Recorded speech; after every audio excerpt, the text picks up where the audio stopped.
Hello YouTube, c'est la rentrée pour moi sur la chaîne YouTube. Je suis content de vous retrouver. J'ai passé l'été à rencontrer plusieurs d'entre vous sur les festivals de blues où je jouais. Donc j'étais vraiment heureux d'échanger avec vous et puis d'avoir vos retours, vos inspirations. Alors pour ceux qui ne me connaissent pas, je suis Stéphane, je suis musicien de blues. Je suis l'auteur d'une méthode en ligne, les fondamentaux de la contrebasse, qui vous donne à peu près la première année voire 1 an et demi, 2 ans de cours de contrebasse d'un bloc. Donc pour débuter, c'est le top, je vous mets le lien en dessous. Et sur cette chaîne, je vous partage des tutos, des façons de travailler. Alors je vais en mettre plus régulièrement. J'ai changé de format pour un système plus simple et puis en noir et blanc parce que je trouve ça sympa. Alors j'espère que ça vous plaira. Et mettez-moi ça dans les commentaires. Et puis si vous avez des questions, des sujets que vous voulez voir abordés, eh bien n'hésitez pas aussi. Et voilà. J'ai quand même une belle liste de morceaux, de choses, d'albums dans lesquels j'ai joué, de choses qu'on va aller chercher. Et bon, ça tourne quand même pas mal autour du blues et de la musique moderne, évidemment. Et du coup, aujourd'hui, eh bien, on va parler des accords diminués. Alors, je vous ai préparé une petite partition pour ça. Alors, je vous ai mis le lien en dessous aussi, mais j'explique tout dans la vidéo. Donc, la partition, je l'ai mis aussi sur le compte Podia et je l'ai mis en vente à 2 euros. Du coup, voilà, si ça vous plaît, vous me payez un café avec et vous la téléchargez. Mais sinon, si vous êtes fauché, vous relevez tout sur la vidéo et vous allez comprendre comment jouer les accords diminués, comment les démystifier pour vous. Hein. Alors, j'ai 3 points fondamentaux pour débloquer ça. Premier point, il faut comprendre que un accord diminué, si on joue une tonique, eh bien, ça n'est rien d'autre que le fait de jouer une tonique quinte avec une quinte diminuée. Alors je vais répéter. Si on joue par exemple un Do diminué, Do, d'habitude Do, on va faire une tonique quinte, Do sol. D'accord? Là ça va pas marcher. C'est pour ça essentiellement que quand le saxophoniste ou le guitariste fait un run à toute vitesse en diminué, que vous allez continuer à faire une tonique quinte, ça va pas marcher. Il faut absolument baisser d'un demi-ton la quinte. Donc, sur l'exemple du Do, eh bien, du Do diminué, le Sol va être diminué d'un demi-ton. Donc, on va faire un Sol bémol. D'accord? Du coup, cet intervalle est assez dissonant. C'est même le plus dissonant dont on dispose. C'est un triton. Ce triton, c'est l'intervalle du diable et ça nous donne une ambiance complètement surréaliste. Et là-dessus, évidemment, on peut passer entre deux accords qui sont assez sympas. Ça peut être un accord mineur 7 et un accord de dominante de l'autre côté sur une ambiance qui est assez tendue et pour lequel, en général, les solistes ont des plans qui vont passer à toute vitesse. Alors, pour pas être perdu au milieu de ça, n'oubliez pas, point numéro 1, on ne fait pas une quinte juste, on fait une quinte diminuée. OK? Deuxième point. Ça, c'est plus pour comprendre cérébralement que, en fait, on va pouvoir voir marqué Do diminué ou parfois Mi bémol diminué sur une autre partition. Ça va être La diminué. Et en fait, comme c'est une gamme symétrique, eh bien, effectivement, on peut donner des noms différents, mais ce sera la même chose que vous allez jouer. On vous demande de jouer la même chose, bien que les noms soient différents. C'est un accord de substitution.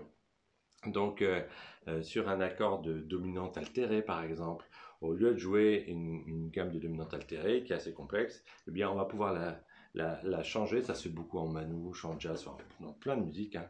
Mais on va pouvoir changer notre accord par un autre qui est diminué. Et du coup, c'est vrai que vous allez comprendre pourquoi sur la fin sur le troisième point, parce que voilà, tout simplement, c'est un accord de substitution, c'est un accord de jonglage, d'accord? Du coup, ne vous formalisez pas si vous voyez des noms différents suivant les partitions. Du coup, voilà, c'était notre deuxième point. Notre troisième point, eh ben, on va apprendre à jouer, tout simplement. Que faut-il apprendre? Au lieu de faire que la tonique, la quinte, eh bien, effectivement, vous allez vite coincé, vous n'osez pas bouger. Ah, j'ai un Do diminué. Bon, moi, au début, je restais sur le dos, hein, tranquillement, pour pas compliquer. Et c'est une bonne solution. C'est une bonne solution. Vous allez pouvoir jouer la quinte. Vous allez pouvoir jouer aussi d'autres choses. Si vous l'avez travaillé, c'est ce qu'on va faire maintenant. Il y a 3 trucs à travailler. 3 enchaînements de 4 notes d'un arpège diminué. Et en fait, quand on a 12 notes sur notre gamme chromatique occidentale, et bien on n'a que 3 séries de 4 notes différentes.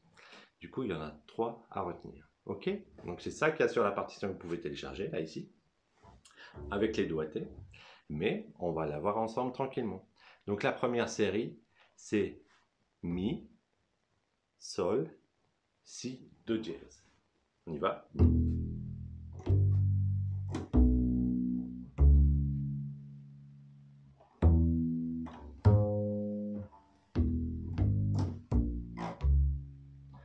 Mi, Sol, Si bémol, Do dièse.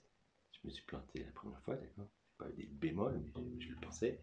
Mi, Sol, Si bémol, Do dièse. Mi, Sol, Si bémol, Do dièse. Ok? La première série de notre harmonie.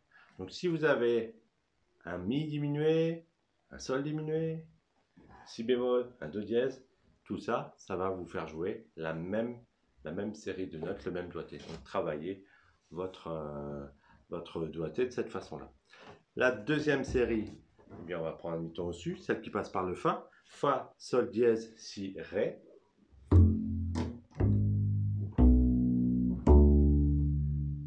Fa, Sol dièse, Si, Ré.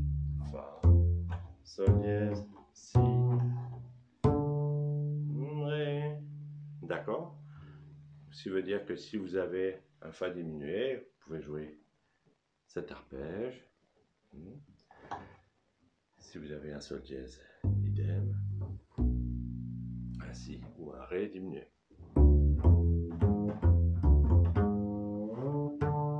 Ok? Donc ça, c'était la deuxième série de 4 notes. La troisième et la dernière série de 4 notes. Fa, La, Do, Fa dièse, La, Do, Mi bémol. Fa dièse.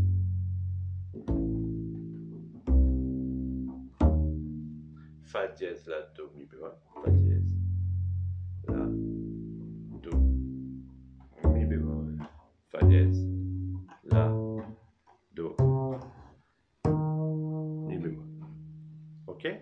Donc si vous avez un accord de Mi bémol diminué, ça peut être aussi la Fa dièse. Ok? Donc ça reste une gamme symétrique pour laquelle vous pouvez jongler. En tout cas, l'important c'est d'apprendre le basique sur la première, deuxième position. Hein, je navigue vers la septième pour démancher à la fin, mais ça n'est pas nécessaire. Déjà, apprenez bien le haut et après, on va aussi apprendre à faire d'autres choses sur le manche parce que comme la gamme est symétrique, en fait, il y a des plans qui sont vraiment pratiques. Les guitaristes font ça assez facilement. Voilà, je peux vous faire une démonstration. Allez, on n'est pas après. Hop. Du coup, par exemple, ils vont faire un truc comme ça.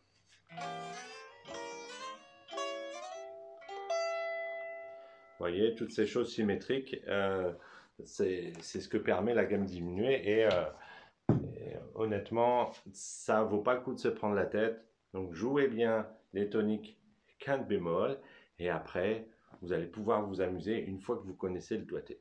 Alors du coup, la partition est disponible sur le Podia. Tac. Et allez voir sur le Podia aussi si vous débutez la contrebasse, si vous avez envie de progresser, si vous faites un style de musique et que vous voulez rentrer dans un autre, eh bien, j'ai fait une formation très générale où j'explique un petit peu tout ce que j'ai pu attraper ici et là, mais aussi tous les basiques pour qu'un autodidacte puisse partir avec une technique solide. Ça s'appelle les fondamentaux de la contrebasse. N'hésitez pas à aller voir. Voilà, et on se retrouve tout bientôt pour une prochaine vidéo. N'hésitez pas à vous abonner si ce n'est pas fait. Et puis, on se retrouve sur les concerts. Ciao!